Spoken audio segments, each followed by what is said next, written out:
우리 가족이 여행을 시작한 지 어느덧 17일이 지났다. 여정의 반이 지난 것이다. 프랑스 파리로 입국해서 프랑스 남쪽으로 곧장 달렸다. 피레네 산맥을 넘었다. 그래서 스페인으로 들어왔다. 팜플리아나를 시작으로 부르고스, 마드리드를 거쳐 세비야, 론다를 보고 바르셀로나에서 차량 도난 사건을 겪었다. 다시 생각하고 싶지 않은 끔찍하고 불쾌한 사건이었다. 그러한 사건도 며칠이 지나고 나니 어느 정도 치유가 된다. 그리고 그 사건을 농담으로 주고받을 만큼 여유도 되찾았다. 우리가 세상을 살아가면서 아무 문제가 발생하지 않기를 바라는 것은 누구나 바라는 바이다. 하지만 어떤 문제도 발생하지 않고 편안하게 한평생을 살아갈 수 있는 사람은 없다. 누구에게나 문제는 발생할 수밖에 없다. 왜냐하면 우리는 인간이기 때문이다.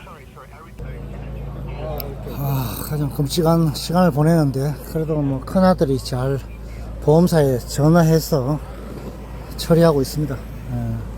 한 20-30분 뒤에 온다고 하니까 기다리고 있는 중입니다. 인간으로 살아가는 이상 순간순간 발생하는 크고 작은 문제를 맞닥뜨릴 수밖에 없고, 그리고 그 문제를 피하면서 한때는 해결하면서 우리는 살아간다. 그렇게 살아간다. 바르셀로나에서 멀쩡히 주차한 차량의 타이어를 찢어버리고 우리들이 정신없이 혼란한 틈을 타서 가방을 훔쳐가는 사건이 처음 발생했을 때 나는 순간 이 사건은 이번 여행에서 가장 끔찍한 문제로 나에게 다가옴을 느꼈다. 이럴 때 가장 중요한 것은 정신을 바짝 차리는 것이다. 그리고 이것은 하나의 문제일 뿐이다 라는 인식을 하는 것이 중요하다. 학생으로 살아가면 정기적으로 시험 문제가 주어지듯이 여행자로 세상을 돌아다니다 보면 당연히 주어지는 하나의 문제로 인식하는 것이다. 문제는 반드시 해답이 있다. 그것이 문제를 바라보는 나의 분명한 관점이다. 살아오면서 배운 문제에 대한 나의 명확한 인식이다. 만약 이때 이 문제가 해답이 없는 문제라면 그것은 문제가 아닌 문제이다. 즉 잘못된 문제이기에 나에게는 문제가 될 수 없는 하나의 문제인 것이다. 그렇다면 그것은 나에게 주어진 문제도 아닌 것이다. 나의 문제가 아니든지 문제가 아닌 문제든지 아니면 다른 사람에게 가야 할 문제가 나란 인간에게 잘못 주어진 것이다. 결국 내 문제도 아닌 것을 내가 해결하려고 아둥바둥거릴 필요도 없게 된다. 왜냐하면 결국은 나에게 주어진 문제가 아니니까.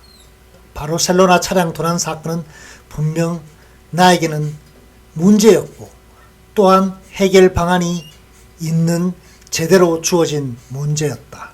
그렇게 해서 우리 가족은 문제를 해결하려고 했고 결국 우리는 큰아들의 유창한 영어 실력과 보험회사와 견인차 아저씨의 도움으로 하룻밤 사이에 문제를 해결했다. 문제가 발생하지 않기를 바라는 마음은 누구나 원하는 바이지만 세상 일은 뜻한 대로 되지 않을 확률이 내 뜻대로 되는 것보다 훨씬 높았다. 다른 사람은 몰라도 나의 삶은 그랬다. 우리는 하나의 문제를 해결하고 도망치듯이 바르셀로나를 벗어났다. 그리고 또 스페인을 벗어났다. 오늘 여기 프랑스 툴루즈에 이르렀다. 그리고 항공박물관을 보기 위해 여기로 왔다. 오늘 우리가 있는 프랑스 툴루즈는 세계 항공산업의 수도로 불린다. 왜 툴루즈는 항공산업의 수도일까? 바로 에어버스 본사가 여기에 있기 때문이다. 1970년대까지만 해도 항공기 시장은 거의 미국이 독점했었다. 그래서 프랑스, 독일, 스페인, 영국이 힘을 합쳐 만든 항공기 제조회사가 에어버스이다. 독일은 비행기 몸통인 동체를 만들고 영국은 핵심 기술이 들어있는 날개를 만든다.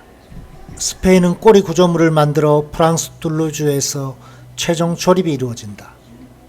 이어 이탈리아, 네덜란드, 벨기에 등에서 부품 제작과 협력업체로 참여했다. 단거리용으로는 A320, 장거리용으로는 A330, 350, 초대형으로는 A380을 제조했다. 30, 40대의 비행기가 전시된 항공박물관에서 가장 인상적인 것은 세계 최대 여객기인 A380과 가장 빠른 비행기인 콩코드였다. A380은 비행기 내부를 직접 볼 수 있게 만들어 두었고 한 번도 본 적이 없는 침대가 있는 퍼스트 클래스가 있었다. 이런 곳에서 비행기를 타고 여행을 하면 나처럼 비행 시간을 힘들어하는 사람들에게는 비행기 타는 시간이 큰 즐거움이 될 텐데 비용을 생각하면 죽기 전에 탈 수 없을 듯하다.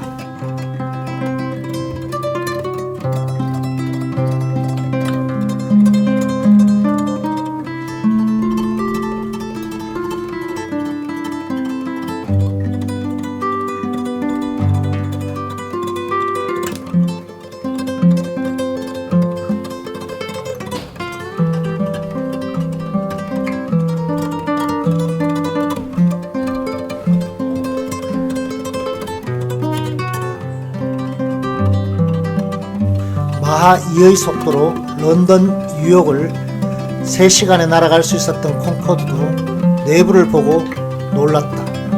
일반 비행기와 달리 엄청난 기계 장비가 비행기의 거의 반을 채우고 있었다. 승객을 태울 수 있는 공간은 한정되어 객실이 길고 좁았다.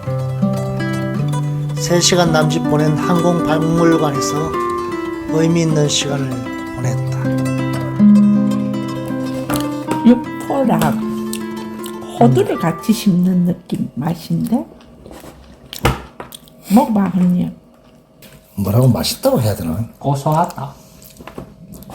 근데 이렇게 와인 안주 이런 거는 괜찮을 것 같다. 거부감 적자 호두 오빠 맛이 한번. 나는데 이상하게. 좋다. 맛이 재밌네. 유럽 2회차다. 호두 맛이 왜 나지? 모르겠어. 썰어봐 한 자세히. 분명히 고기는 고기다. 고기에다 호두를 박아 넣나? 이거 호두 아니야 요거? 그런 거 같기도. 맞네 호두네. 호두가 들어있어. 한 잔 부어줘요. 한 잔 부어달라고. 뭐가? 좀 부어줘. 그냥 좀 맛을 제대로 음미하려면 한 잔 있어야 된다. 됐다. 아빠 좀 하나 썰어주세요. 중간에 호두가 박혀있네 고기에다가. 괜찮네 맛이. 응, 좀 더 사가자, 이거. 이건 못 사가. 그 육류는 못 들고 가요. 못 들고 와. 오늘 먹고 지금 2시간 뒤에 이제 뚜루즈 한번 시내 나가보자. 야, 이것도 하나 먹을 거야, 여보. 나도? 한번 먹어보자. 자두라고 보면 돼. 자두 말렸는 거야. 이것도 술이야. 네. 그것도 아니야. 맛은 어때? 칵테일이에요, 칵테일. 칵테일? 이거 뭔데, 이거? 뭐 맛이 좀 이상해. 바질 파스타. 바질 파스타? 바질이 들어간 거다 또 뭐. 호텔에서 쉬다가 툴루즈 시내 투어를 나선다. 툴루즈 공항을 지나고 있네요. 오늘은 일요일 저녁이라 길거리에 무료 주차를 하고 시내로 걷는다. 시원하이. 완전 가을이네, 가을. 오늘이 25년 7월 20일. 한여름 날씨임에도 이곳 툴루즈는 선선한 가을 날씨 같다. 많은 사람들이 모여 일요일 저녁을 즐기는 이곳은 세인트 조지 광장이다. 그런데 음식을 자세히 보면은 겨우 이제 피자 하나에다가 맥주 마시고 물에다가 음식이 좀 다 그래. 뭐 먹는 게 없어. 맥주 한 잔. 밖에서 보면 되게 막 근사하게 막 보이잖아. 막상 가까이서 딱 보면 맥주 한 잔. 거리는 한산하네. 일요일 저녁이라서 그렇고, 그자 광장이면 사람들 바글바글 모여갖고 지금 식사하고 있고. 툴루즈를 핑크시티라고 한다. 도시 전체 건물을 전부 붉은 벽돌로 지었기 때문이다. 그래서 장밋빛 도시라는 별명이 더 어울린다. 붉은 벽돌 건물 사이를 천천히 거닐다 보면 카피톨 광장이 나타난다. 툴루즈의 중심이며 행사, 축제, 집회가 열리는 툴루즈의 심장과 같은 곳이다. 광장 정면에 서 있는 건물이 시청이다.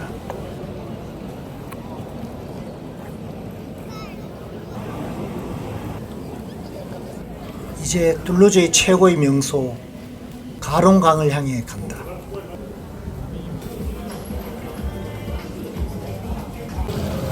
와, 드디어 랜드마크, 툴루즈의 랜드마크 같은 게 보입니다.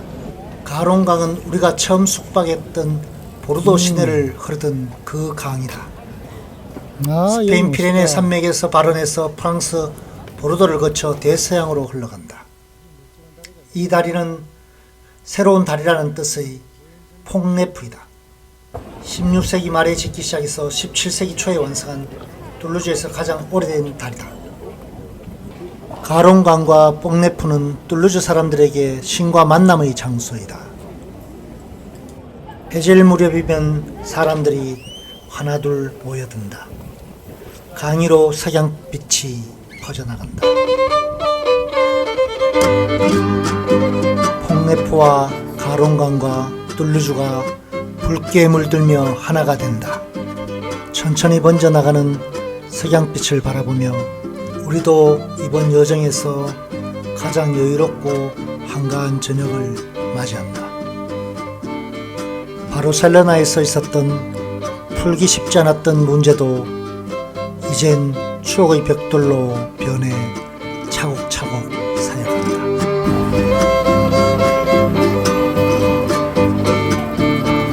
배고프면 사 먹자. 이런 것도 맛있겠네. 이런 것도 맛있겠고.